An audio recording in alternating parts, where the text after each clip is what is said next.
आप लोग को सुनने का है ये। किसी दोस्त को देखिएगा, वो 10वां पास किया, वो सेकंड डिवीजन कर गया, तो एगो फर्स्ट डिवीजन कर गया, तो फर्स्ट डिवीजन तो कर गया। ये यदि साइंस रख लिया तो ये देख के हम भी साइंस नहीं रखेंगे, हम उससे कमजोर है। पूरा देखा देखी चलता है, लेकिन पढ़ाई लिखाई देखा देखी नहीं चलता। देखिए दुनिया ही देखा देखी चलता है। देखिए एक राजा थे, और राजा जो थे, तो राजा में राज दरबार लगा, और मुंशी थे और राजा थे। देखिए यहाँ पे मुंशी इसको कहते हैं, दरबारी जिसको कहते हैं, तो ये मुंशी है और ये राजा है। राजा और मुंशी में एक बात हो गया, मतलब कहीं कहा सुनी हो गया।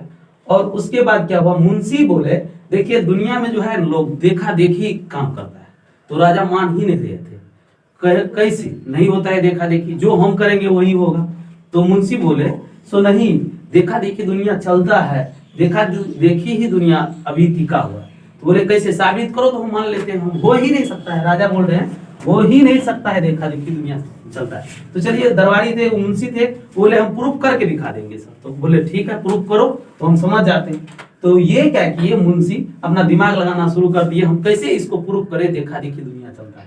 तो एक दिन ये मुंशी जी गए और एक मंदिर के पास, मंदिर मस्जिद के पास, और पूजा करने लगे।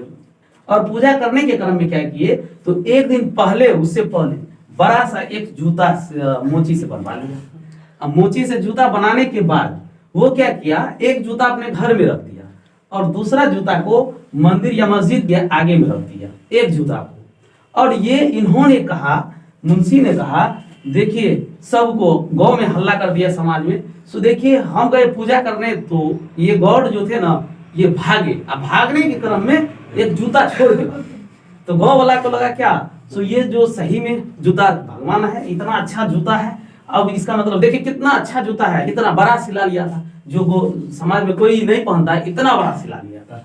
उसको क्या किया, गांव वाला आया, उसको जूता भगवान का जूता है, तो वो क्या किया, एगो आदमी आके उसको जूता को प्रणाम कर दिया। तो दूसरा भी आया, तो उसको कहे जूता को प्रणाम, देखिए ना भगवान भागा यहाँ से, तो जूता को प्रणाम करेंगे ना। फटाक से दूसरा आदमी भी किया, तीसरा भी किया, चौथा भी किया, पांचवा भी किया। इसी तरह देखिए, इसी तरह भीड़ लग गया, पूरा भीड़ लग गया। अब भीड़ लगने के बाद क्या हुआ, देश विदेश से सभी जगहों से आके उस जूता को प्रणाम करने लगे। मंदिर मस्जिद को छोड़ के जूता को ही प्रणाम करने लगे। बोले कैसे ही भगवान को नहीं पूजा करके जूता का वो प्रणाम क्यों करता है लोग। तो राजा एक दिन दौड़ के आए, बोले इतना भीड़ लग गया, मेरे राजा, हम राजा हैं, मेरे विदेश विदेश से इसमें लोग आते हैं और जूता को प्रणाम करते हैं। तो एक दिन राजा ने अपना क्या किया, अपने सुबह में 4 बजे उठे, नहा धो के राजा तुरंत उसके बाद 3 बजे रात में गए जूता को प्रणाम करने तैयार हो गए।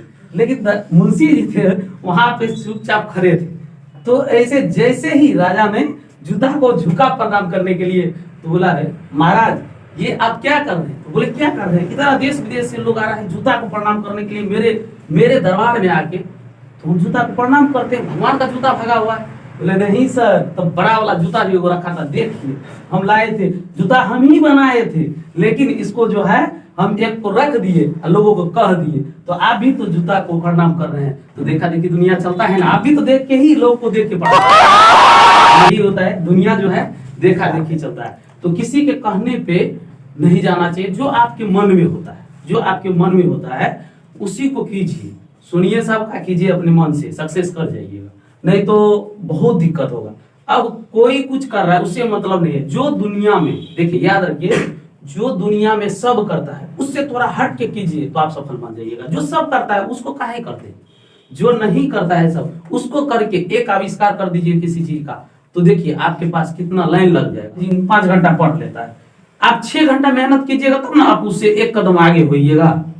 सब 5 घंटा पढ़ता है तो आप कैसे 2 घंटा सब पढ़ता है, आप भी 2 घंटा पढ़िएगा, तो ऑटोमेटिकली आप सक्सेस नहीं कीजिएगा। क्योंकि भीड़ को छांटने के लिए उसको क्या करना पड़ता है, हार्ड क्वेश्चन पूछता है, उसको तो आप लोग अच्छा से पढ़िएगा तो ऑटोमेटिकली